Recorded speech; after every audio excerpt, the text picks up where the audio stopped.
কবিতাৰ শিৰোনাম বাৰিষাৰ পথাৰখনি। কবি গীতাৰাণী পাঠক দাস।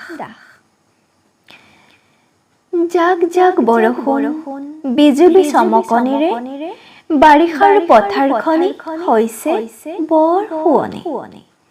বোকা পানীৰে ভৰপূৰ জাক জাক ৰোৱনী, তিতিবুৰি হৈছে শুৱনি।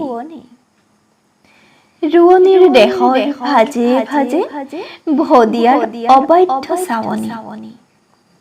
খিলখিল হাঁহিত পথাৰত নামিছে সৰগীয় সুখ। ভদিয়াকাই মূৰত জাপি লৈ কোৰখনেৰে দিছে পথাৰৰ আলি। কৃষক দেউতাৰ বুকুখন যেন হাত পৰিছে, সপোনবোৰে মনৰ মাজত অগাটেৱা কৰিছে। সোণটিক ভাল কলেজত নাম লগাই দিব আৰু ডাঙৰ জীয়ৰী তৰাজনীৰ বিয়াখন সৰুকৈ পাতিব লাগিব। আখলত মৰমী আইৰ ব্যস্ততা, অভিযোগবিহীন মুখখনিত জিলিকে চিৰ সন্তুষ্টিৰ মৌনতা।